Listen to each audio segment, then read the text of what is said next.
This is Miami All Access. It's fine. I think I just landed on it. Wrong when I planted on the spin move, but it's just a little minor pain. It'll be all right. Best way to snap a 16 losing streak is to never trail, Right. right? Kind of try to just get out on a good start. On the last couple games, we kind of just had bad starts, and that's kind of just we had to play catch up. So today we just kind of just wanted to hit him in the mouth first. So. I know you haven't been in that big lead position very much, but was it, well, I guess in the second half, trying to work the clock a lot because you had that early lead? We had a lot of open shots, but we just didn't want to take the first open shot so fast, and we just wanted to get some ball movement and make them work. So, playing ahead is just as difficult as playing when you're behind, because you don't want to, take bad shots and let them get in transition and get back in the game. So. It seemed like at that point, though, when you that your run kind of fizzled out when you started working the ball more, or at least the shots weren't falling for you. Yeah, that was probably the biggest thing. Shots weren't falling. We had so many open shots, easy looks, they just weren't falling. So when they cut that lead to 7 in the second half, Gio, it looked like all of a sudden you just decided that, I'm tired of this or something. You hit that one leaner, you banked it in, and then they got a turnover and you hit a layup, and then you score another layup, and it was like a personal 6-2 run for you. What was going through your mind there? I was just able to get the ball in spots that I'm comfortable in transition, and at the end of the shot clock, I just made a play. It wasn't nothing, that I just did personally, I believe. But I was fortunate for them shots to go in. So. Eric, coming down the stretch, there was a play there where you took it into the paint, drove on the bucket, did a little spin move, and then got bumped, and the shot went in. So you ended up with an old-fashioned 3 out of it. Did you feel like the shot was going to fall, or was you were really off balance due to the contact? I don't really. That's just kind of just stuff you just grow up practicing when you're little. So it's kind of just when it comes to games, it just kind of just happens for you sometimes. If it was a set instruction way to give it to you, I'll give it to you. But I'm kind of just out there playing, and when I'm just out there playing, things just happen for me. So. Just get it in the neighborhood and see what happens. Yeah. You put work into it. Good stuff will come back for you. It's a big play, though, because I think you got a steal right after that, and that kind of settled things. Right. Correct. Yeah. It went in, but at the same time, like you said, it's a big momentum shift for us. We'll take it. It wasn't the ideal way to score a 3-point play, but it happens. How much of a load off your mind is it hitting the losing streak broken, especially knowing where you're going Monday? We just wanted to get a win. To me, however it came, it didn't matter. I just wanted to get a win, and I feel like now we can just build off, our win today, and just go out there and play hard on Monday. We know the opponent we got, but it doesn't matter to us really. Right. It's just we just kind of focused on what we can do. We play Ohio State, but I feel like if we have everything taken care of in our locker room, we can compete with anybody. You're not there yet, but you're kind of creeping up on the conference season and everything. Do you, with so many new people, do you feel like there's been progress in, working it out, getting a little bit more cohesion and finding roles and things? Yeah, day in, day out, we just, I don't know, as a unit, that's kind of tough. That's a tough one. Yeah. Like it's a process. Yeah. It's still only, I don't know if it's our 9th or 10th game. It's still early, but it's a process, and guys pick up different things, faster and slower than others. So, ideally we want to be rolling by time conference play, and that's what we're shooting for, and that was a good win for us because we know who we play Monday. And when conference play come around, it's almost like it's a new season. So, right. I feel like by then they should be ready. Our new guys and the freshmen as well. Rod came around today and played pretty good. Rod gave us good minutes today. Well, I thought, for us it was a game of runs. In fact, for one of the first times of the year we get off to a good start and we get out and we play pretty well and we make shots early in the game, and they started out zoning us, and we were able to get them out of the zone because we were able to pass the ball, make the extra pass, and knock down shots. And then you look at the second half, I thought that group came back out and started off on a great run again, although we turned the ball over to start, and I'm like, oh, no. And then I think we go on a 16-2 run or 16-0 run possibly after that. And so once again, we start off with a great run. Then the question becomes after the runs, there were some middle areas that weren't to my liking, where I thought we just, we got lackadaisical. I shouldn't say lackadaisical, but I thought we settled.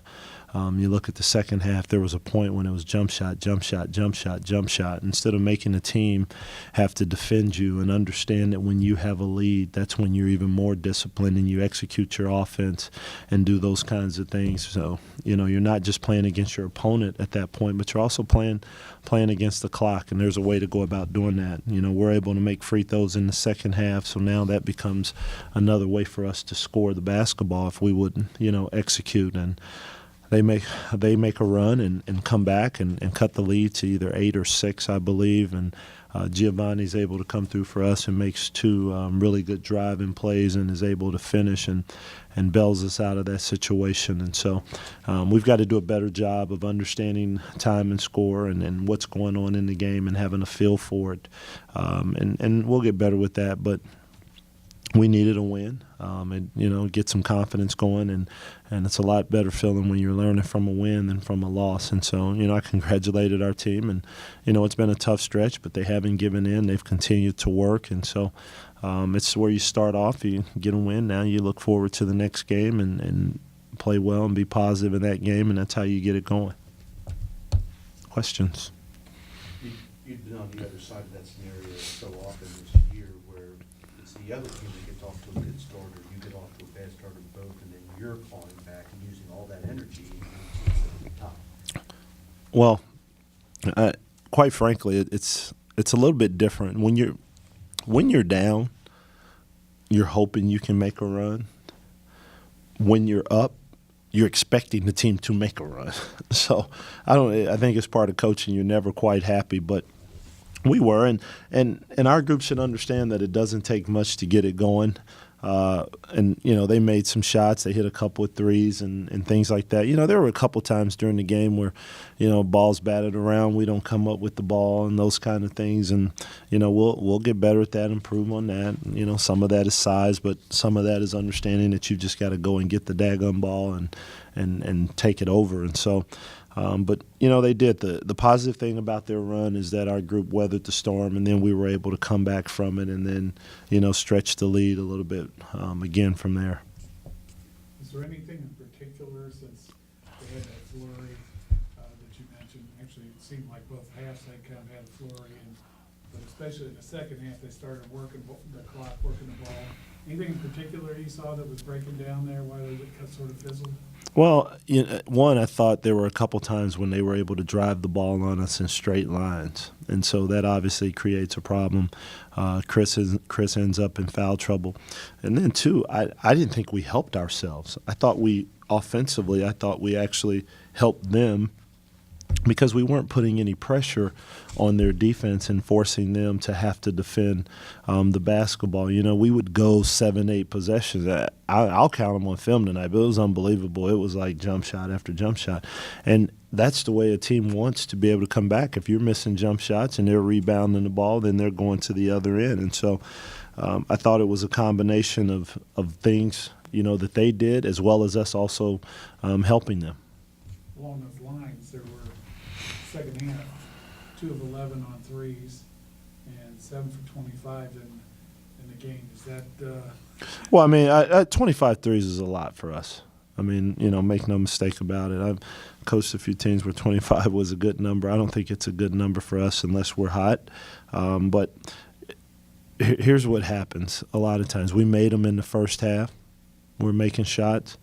And so, that was my thing at halftime and trying to get our group to understand you cannot get relaxed and fall in love with the jump shot.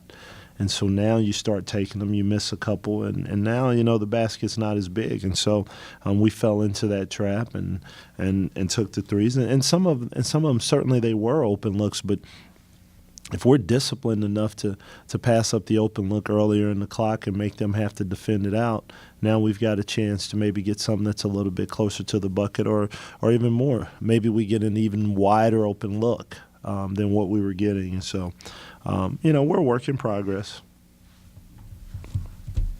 How important was winning the turnover battle tonight? Well, after the first half, I didn't think we were going to win the turnover battle, but we did a good job. I think we had two and a half in the second half because we had 9 in the first half. So, we took care of the ball much better in the second half. For whatever reason, we've got to get out of the,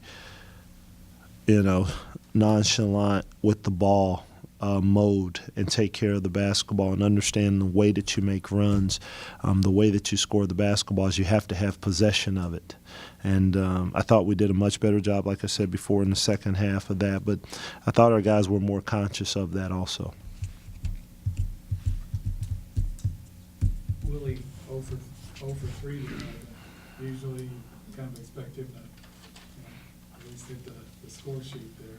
Right, and it's funny. I thought early in the game he played pretty decent. He made an unselfish pass there to Jared and did a couple of things. But as what I always tell him, you got to get the turnovers and get rid of the turnovers. If we can do that, he and G had 5 turnovers combined at halftime. That's too many. You can't play and can't get that from your guard production. 5 of your 9. Not handling the ball enough to have that. But he didn't score. I don't know how much he scored tonight. Actually, he didn't score as much tonight. He didn't score tonight, but he'll still have games to where he can score. But more for me as I watch him, it's to make sure that he's engaged and he's doing the other things in the game, and the scoring will come to him. Is Jared getting a little bit? He looked a little bit. He looked. healthier. Yeah, he did. He did. I think he's definitely getting healthier. Seems to be playing with more confidence. I think he was a little upset with himself when he missed the free throw there in the second half. And, his parents are in town, so I think that helps too. And, you think about it. I mean, you don't see those 2 kids, Josh and Jared, don't see their parents very often, but they're here in town. And I think that's always a good thing to, family and sort of settle you down and get you feeling good. But, he played early, and I thought he and Rod played well. Early in the game. And so, continuing to try to get him healthy and try to get him confident because he has the ability to make some shots and he's got size with it. Although he took one that was from way deep in the second half, and he overshot the rim. So I guess he should have moved back another 1.5 feet. It would be nice to get him close to Yeah. conference time, though, right? Mm-hmm. He's another guy that can make shots. I mean, you think about it. It helps you offensively because you're able to stretch the floor. So now you have Sully, you have Jared, you have Rod, you have those guys making shots. That's a whole lot different, than everyone ganging up on Sully. And so you've got a chance to really, spit the thing around on the court, penetrate pitch, and get it to the open guy.